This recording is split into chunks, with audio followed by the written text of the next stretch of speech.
एक मिनट फिर से बोलो। आज हम लोग एकत्र हुए यहाँ भाईचारे में कुछ विचार विमर्श किए गए कि आगामी प्रधानमंत्री नरेंद्र मोदी जी ने 7 सीटें जीती हैं, आगे नवंबर में चुनाव होने जा रहा है, इसमें भी एक हमारे नई भूमिका होना चाहिए। जैसे हमारे यहाँ पानी की दिक्कत है, बिजली की दिक्कत है और तमाम जो हमारे प्रधानमंत्री जी की योजना है जिसको सीएम केजरीवाल उसके विधायक समय से नहीं होने दे रहा है, इस पर विचार विमर्श किया। हमारे मीडिया के प्रभारी गुफरान साहब गीतांजलि फाउंडेशन के संपादक भी हैं, हमारे आरसीएम से जुड़े हुए बहुत ही ईमानदार कर्मठ कौशल वर्मा जी और हमारे एनजीओ के नाम क्या भाई साहब मनोज जी जो आरसीएम के बहुत बड़े फाउंडर हैं, यहाँ वो एक रघुवीर नगर में आरसीएम का बहुत ही अच्छा कार्य कर रहे हैं। साथ में हमारे राजेश गुलाटी जी के बहुत सहयोगी और संघर्षशील बुजुर्ग मदन लाल जी जो आज हम लोगों को, भाई सलीम साहब को और हमारे सातों प्रत्याशी जीतने पर बहुत बहुत नमन कर रहे हैं। जो आज हमारे गुलाटी जी ने बहुत ही कमलजीत सहरावत के लिए जो इन्होंने किया है उसकी हम सराहने काबिल तारीफ हैं। गुलाटी जी को हम बहुत बहुत बधाई दे रहे हैं। गुलाटी जी 2 शब्द कहें और हम लोगों को सम्मानित करें।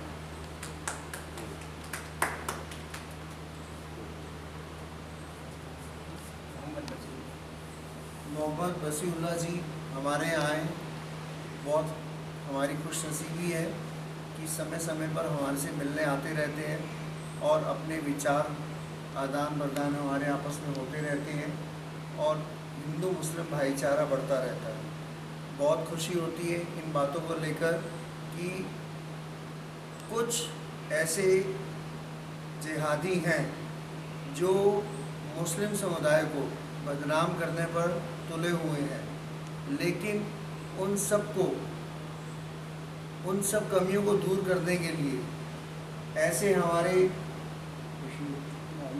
मोहम्मद बशीर जी और सलीम साहब आते हैं और जितने भी मुस्लिम समुदाय हैं, रघुवीर नगर में रहने वाले जो मुस्लिम समुदाय हैं, उनको एक अपनी अच्छी विचारधारा देकर और समाज में जो बिखराव होना तय होता है वो बिखराव होने से बचा रहे हैं।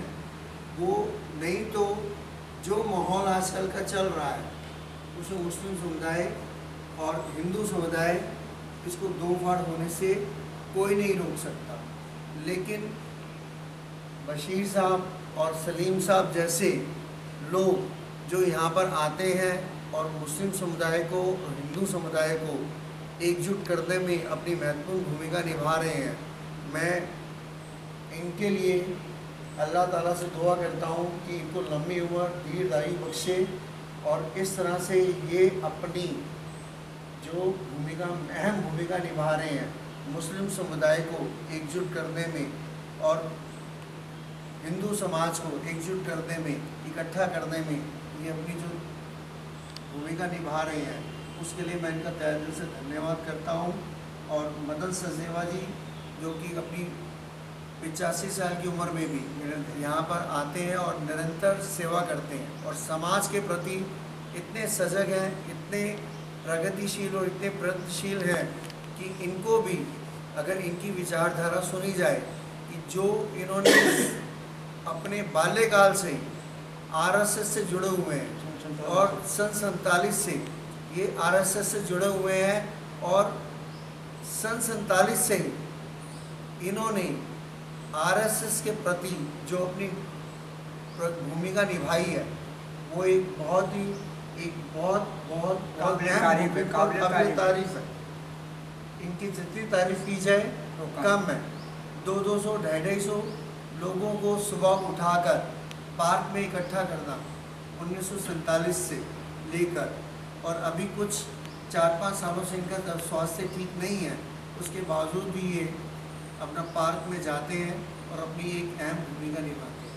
धन्यवाद करता हूँ और मैं ईश्वर से प्रार्थना करता हूँ कि ईश्वर इनको और लंबी आयु दे और अपनी उस जो इनको ईश्वर ने आयु देनी है उस दौरान जो भी ये समाज को अपनी एक अहम भूमिका निभाकर समाज को प्रति अपना दायित्व निभा सकते हैं वो निभा रहे हैं। बहुत और बहुत आगे भी निभाते हैं। बहुत बहुत धन्यवाद गुलाटी जी का। मैं हम दो इससे शब्द के बहुत साथ ये- अपने आरसीएम के बहुत ही सुचारू और कर्मठ ईमानदार कौशल जी से कहें तो शब्द अपने टूटे हुए अल्फाजों में कहें।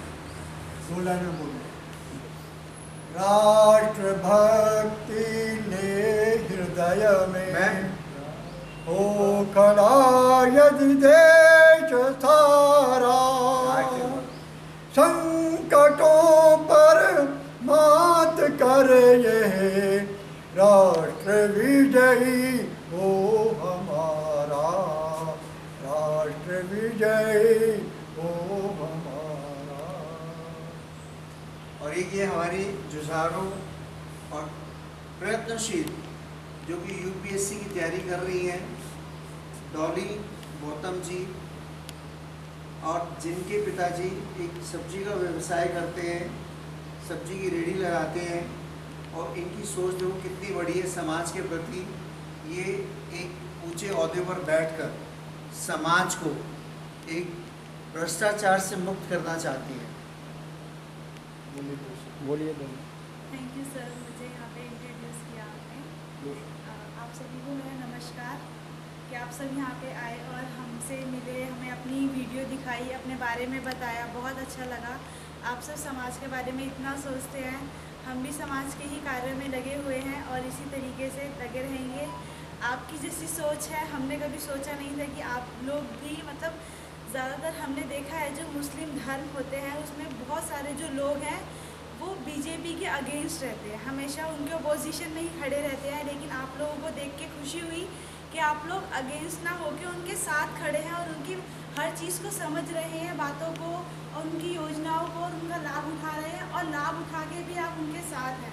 क्योंकि बहुत सारे लोग ऐसे हैं जो उठाते तो लाभ है लेकिन अगेंस्ट में रहते हैं, तो वो चीज़ आपके अंदर नहीं है, वो देख के मुझे बहुत अच्छा लगा। तो थैंक यू सो मच जो आप लोग इतना सोचते हैं। अब आपके बीच में हमारे आरसीएम के कौशल जी 2 लाइनों में 2 शब्द कहेंगे। गुलाटी जी के डेरे में हम सभी लोग आए हुए हैं। मैं एक बात कहना चाहता हूँ एक शेर के साथ। ईश्वर अल्लाह तेरा नाम सबको सम्मत दे भगवान। ना कोई हिंदू है ना कोई मुसलमान है, आदम की औलाद हैं, सनातन धर्म था सनातन की औलाद हैं। कलमा पढ़ा मुसलमान हैं, कलमा नहीं पढ़ा तो हम हिंदू हैं। हिंदू नहीं है हिंदी हैं हम, हिंदुस्तान हमारा भारत। कौशल जी। देखिए, सबसे बड़ी बात क्या है कि अगर हम सब आदमी समाज को जोड़ने का प्रयास करें, हमारे देश में बहुत ऐसी चीज़ है, बहुत सारी कमी है कि एक दूसरे में तोड़ फोड़ में, भ्रष्टाचार में, अभी जो बात हो रही थी, लड़ाने और बिखराने के चक्कर में लगे रहते हैं। हम सब आदमी एक ही बार सोचें, एक ही तरीके से सोचें कि ये देश हमारा है और देश को टुकड़े या बिखरने ना दे। हिंदू मुस्लिम जो भी व्यक्ति हैं सब मिलजुल के रहे, कोई किसी को न भगाता न कोई मारता, ये अफवाह पे न जाए। दूसरा नंबर, मेरा नाम कौशल है, मैं आरसीएम अभियान का प्रचारक हूँ। लोग जो है बेरोजगार ज़्यादा होते हैं या कोई आदमी गुमराह हो जाते हैं, उसके सही रास्ते पे सोचता हूँ कि हर व्यक्ति मिलजुल के काम करे। और रहा राजीव गुलाटी जी के बारे में यहाँ डेरे में, तो जब मेरी मुलाकात हुई यहाँ पे तो मुझे एक ऊर्जा समान लगा यहाँ, और आने जाने में रिश्ता गहरा होता गया, एक दूसरे में बात जान पहचान होती रही। तो मुझे लगा कि राजीव जी एक माला में सभी आदमी को पिरोने का प्रयास कर रहे हैं, तो हम भी इस माला में क्यों नहीं एक रस्सी हो और सब मिलजुल के रहे। तो धन्यवाद। हाँ, भारत माता की जय। सम्मानित हमारे बुजुर्ग हमें सम्मानित कर रहे हैं। हमारे लिए कोई भी अल्फाज ऐसा नहीं है दे दीजिए, आप भी जो आइए, इनको वापस करें। सारे अल्फाजों के साथ हम ऐसे बुजुर्ग और संघ के कार्य को देख रहे, हिंदू मुसलमान को जोड़ रहे। Thank you. आप चले जाइए, मेरे को बता दीजिए ऐसे लोग। कोई नहीं आपका भी है उधर, कोई नहीं। आप बोलिए लोग गेस्ट बोलिए, हैं यहाँ पर। कुछ बोलिए। जैसे आ रही है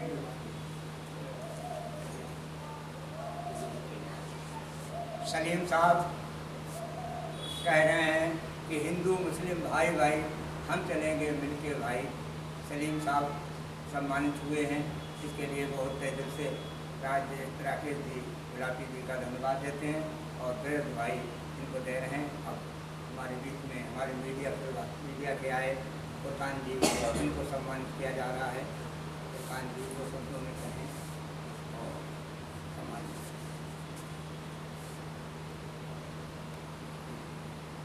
मैं तहे दिल से सर का अभिनंदन करता हूँ और मुझे बहुत ही खुशी हुआ कि हिंदू मुस्लिम सिख ईसाई आपस में सब भाई भाई इनका इस नारा का साथ देते हुए जो मुस्लिम भाइयों को और हिंदू भाइयों को जोड़ने का काम करते हैं, इसके लिए बहुत बहुत शुक्रिया।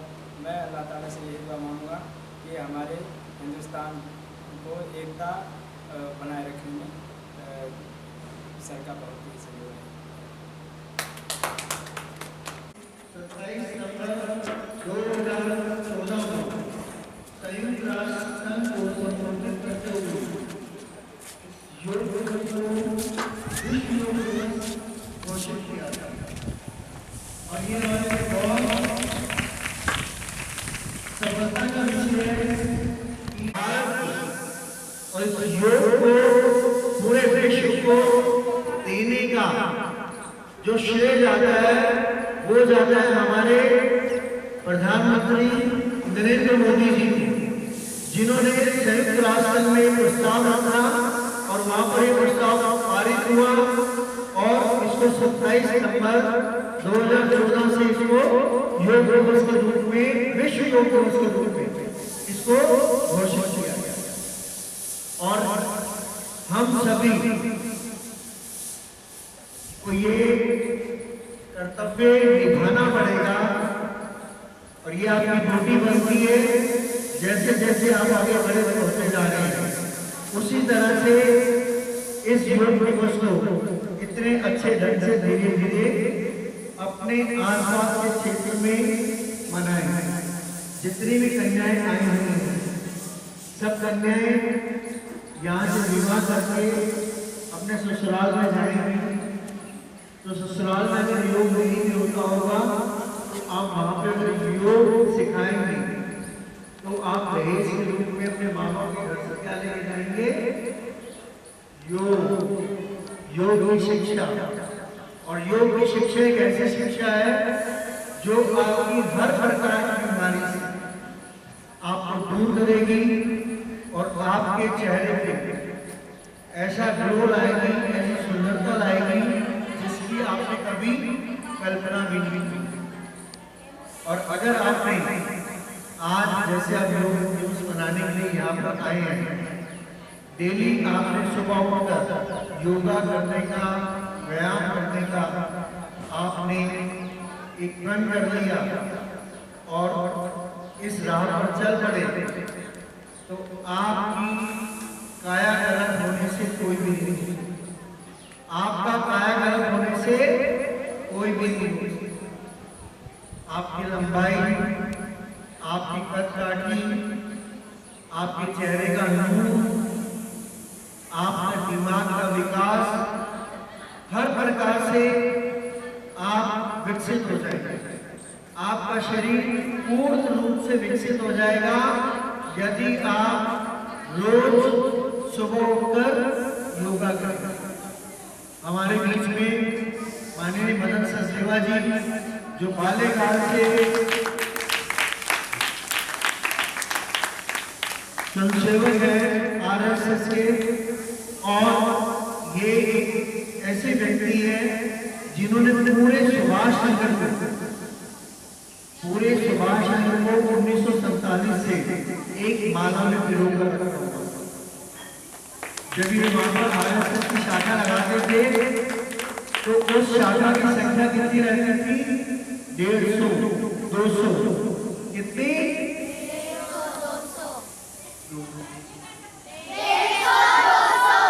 150-200 की संख्या रहती थी।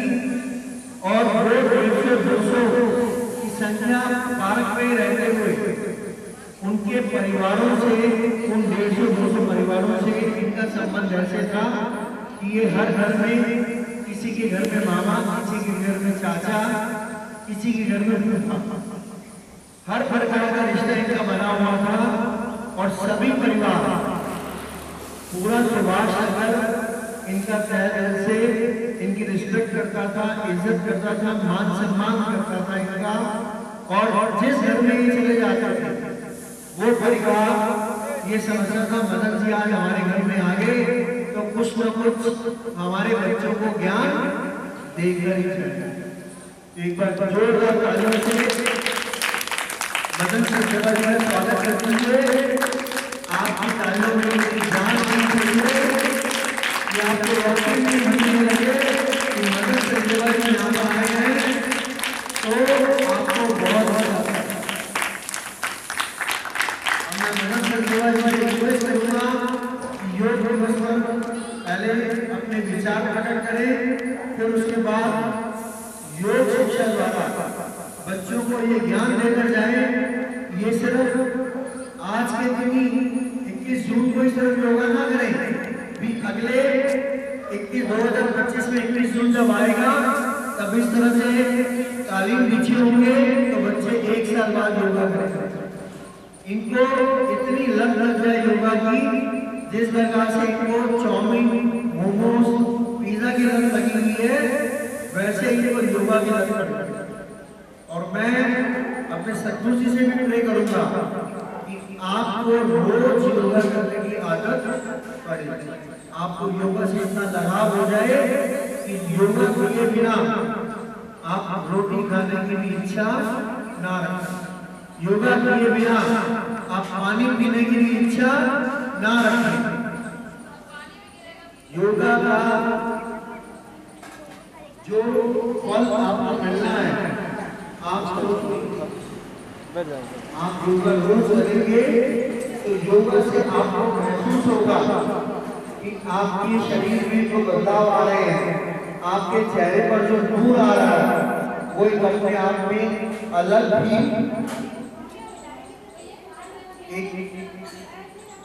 क्या बोलूं, उसको मेरे पास शब्द नहीं है, एक अलग अंदाज में आपकी जो कायाकल्प होगी उसका एक अलग रूप आप निकल के बाहर आएगा। आपको जरूर आएगा, वो अलग निकल के आएगा जब आप योगा कर। मदन जी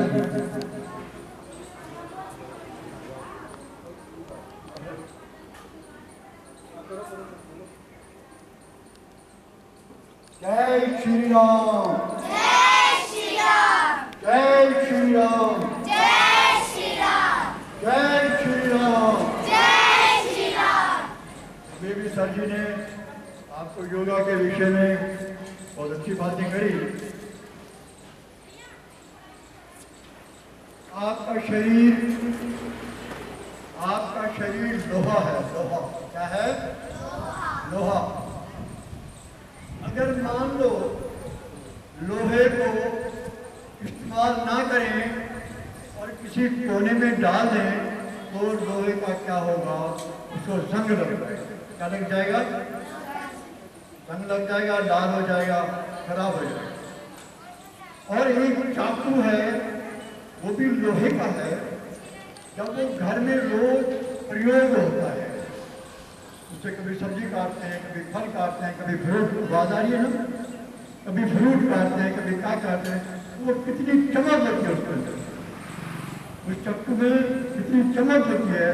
एक लोहा जो पड़ा हुआ है उसको जंग लग गया, एक लोहा जो काम कर रहा है, योगा कर रहा है, एक किस्म से वो योगा कर रहा है और उसके अंदर चमक है। तो शरीर भी एक लोहा है। यदि आप इसके साथ जीने के साथ साथ योगा करते रहोगे तो आपके शरीर के अंदर भी उस चक्कू, लोहे के चक्कू की तरह चमक बढ़ती चली जाएगी। जैसे सर जी ने कहा कि आपके चेहरे पर एक अलग से चमक आएगी। आपसे आमद तुम्हारे दोस्त हैं जो योगा नहीं करते, वो आपसे पूछेंगे, अरे आपकी सेहत तो बहुत अच्छी होती जा रही है, आपका चेहरे में चमक होती जा रही है और आप सदा खुश रहते हो, आपकी सेहत भी अच्छी है, करते क्या हो तो उसको बताना है कि मैं योगा करता हूँ। मुझसे भी लोग पूछते हैं, मैं कोई दिक्कत आ गई मेरे को शरीर की, अब मेरी उम्र है 4 कम 90 साल, कितनी है 86 की मेरी एज है। अब मैं बड़े बड़े नौजवानों को भी जब योगा कराता हूँ तो वो थक जाते हैं, क्या कहते हैं, मदन जी हम आपके मुकाबले योगा नहीं कर सकते, क्योंकि मैं जब इतना बड़ा था, जितना बच्चा है वो सामने जो बच्चा है इतना बड़ा था, तब से मैं योगा करने लगा हूँ और कभी नहीं रुका, कभी नहीं रुका, करते करते करते करते करते करते आज इस उम्र के अंदर भी मेरे शरीर 80 साल का जो बुजुर्ग है, आपके घर में भी कोई बुजुर्ग होगा, कोई बुढ़ा होगा 80 साल का 70 साल का, उसकी क्या हालत होगी, वो कर बेटा पानी तो दे दे, बेटा मेरी को टट्टी आई है, बेटा रोटी तो दे दे, भूख लगी है ना साहब। परंतु मैं आज भी नौजवान हूँ, क्यों क्यों, क्योंकि योगा मैंने नहीं छोड़ी, योगा मैंने नहीं छोड़ी। जब तक योगा करते रहोगे तब तक आपका शरीर स्वस्थ रहेगा, योगा करते करते आपका शरीर स्वस्थ रहेगा। सब कुछ छोड़ देना है, खाना भी छोड़ दो, पीना भी छोड़ दो, योगा जरूर करो, इनमें तय करो। मैंने एक जमाने तय किया था अपनी जवानी के अंदर कि जिस दिन मैं योगा नहीं करूंगा, मैंने प्रण किया था कि जिस दिन भी मैं योगा नहीं करूंगा उस दिन मैं रोटी नहीं खाऊंगा, उस दिन मैं रोटी नहीं खाऊंगा। और नहीं खाई, जिस दिन योगा नहीं किया उस दिन रोटी मैंने, क्योंकि प्रण था मेरा, मैंने रोटी नहीं खाई। तो योगा अति आवश्यक है, खाने पीने से भी ज्यादा योगा आवश्यक है। बंदा भूख से नहीं बनता, ज्यादा पेट भर जाए तो बनता। इसलिए खाने को भी निश्चित, योगा के साथ साथ खाने को भी निश्चित चाहिए। अब मैं आपको थोड़ा सा खाने के विषय में बताता हूँ। मानो कभी कभी जब हम खाना खाते हैं तो हम अपने जो पेट के अंदर है एक हजम करने की एक ताकत है। अगर वो एक रोटी हजम कर सकता है तो एक ही करेगा, एक रोटी हजम कर सकता है तो एक ही हजम होगी। अगर आप 2 खा लोगे तो एक रोटी तो हजम हो जाएगी, पर जो दूसरी रोटी पड़ी हुई है वो अंदर पड़ते पड़ते पड़ते गल जाएगी। गलने का मतलब क्या है, आपको गैस बनेगी, उल्टी आने का डर रहेगा, थक्के डकार आएंगे, कई बीमारियां अंदर सकती हैं। इसलिए रोटी, जैसे मैंने रोटी खा रहे, माता जी आई, मम्मी आई, बेटा रोटी ले लो, हम क्या करते हैं, अच्छा आधी रोटी और मतलब देखते हैं कि कोई जगह खाली तो नहीं रहेगी, अच्छा आधी रोटी और पर नहीं। जब भी आपने खाना खाने की इच्छा है, अगर आपकी 2 रोटी की इच्छा है उनको 1.5 रोटी खाओ। अब मैं पता है कितनी रोटी खाता हूँ, 1 रोटी सवेरे, 1 रोटी सवेरे, 1 रोटी दोपहर को और 1 ताकत लगानी पड़ेगी। पेट को हजम करने के अंदर मशीन है, उसको भी ताकत लगानी पड़ेगी। अगर वो ज्यादा ताकत लगाएगी अंदर की मशीन कमजोर हो जाएगी, इसलिए अंदर की मशीन को भी रेस्ट देना है। इसलिए खाने वक्त जिस वक्त आप 2 रोटी खाओ आधी कम खाओ ताकि जल्दी हजम हो जाए और शरीर के अंदर चुस्ती बनी रहे। और रोटी के खाने के बाद फटाफट पानी नहीं पीना, फटाफट पानी नहीं पीना। कई बंदे मैं देखता हूँ, कई बच्चे देखता हूँ, पानी 2 गिलास रख लेते हैं, रोटी खाते जाते हैं, पानी पीते जाते हैं, रोटी खाते जाते हैं, पानी पीते जाते हैं। इसका क्या है? मेरी बात समझ आ रही है सबको? बढ़िया बढ़िया। ये जो हमारे अंदर जो रोटी है, ये पचती कैसे है? हमारे पेट में अग्नि है, आग। क्या है? जो रोटी को गलाती है, रोटी को गलाती है। रोटी गलेगी तभी पचेगी, जब पचेगी तभी खून बनेगा, तभी खून बनेगा तभी शरीर बनेगा, खून बनेगा तो चेहरे पे चमक आएगी। ठीक है? अगर हम रोटी खा रहे हैं और रोटी को गर्मी, जो हमारी गर्मी है वो रोटी को गला रही है, हा? और जैसे ये चूल्हा जल रहा है, चूल्हा जल रहा है, समोसे बन रहे हैं, हा? अगर हम चूल्हे को पानी डाल रहे हैं तो समोसे बनेंगे क्या? आग बुझ जाएगी, समोसे कच्चे रह जाएंगे। हा? ठीक इसी प्रकार हमारे पेट के अंदर गर्मी, जहाँ समझना है तो मेरे को रोक देना, पूछना। ये पेट के अंदर जो आग है ये रोटी को पचाती है, गलाती है, बिल्कुल लिक्विड कर देती है, जैसे शेक बना देती है। शेक जब बनता है उसके बाद रोटी हजम होना शुरू होती है, उसके बाद खून बनना शुरू होता है। जितनी रोटी के अंदर सत्व है, तत्व है, जो जूस है, वो शरीर हमारा निकाल लेता है। बाकी जो रोटी बचती है वो लैट्रिन में निकल जाती है, लैट्रिन में फूक होता है, असली रोटी फूस लेता है अंदर पेट को। तो अगर हम खाना खाएंगे और पानी पीते जाएंगे, खाना खाते जाएंगे, पानी पीते जाएंगे, तो अग्नि से बुझ जाएगी, रोटी कैसे होगी? वंदे जय करे।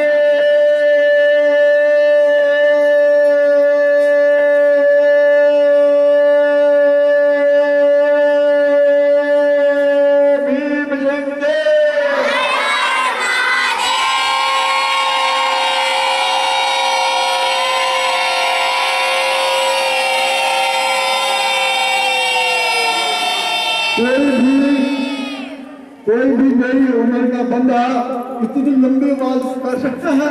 नहीं कर सकता। तो कहीं बोलो वही रुक जाएगा, वही उसका श्वास निकल जाएगा। ये क्या है? ये योगा है, ये योगा है जो मेरे को, ये मेरा साथ दे रहा है, जो मेरे शरीर को बना के रख रहा है।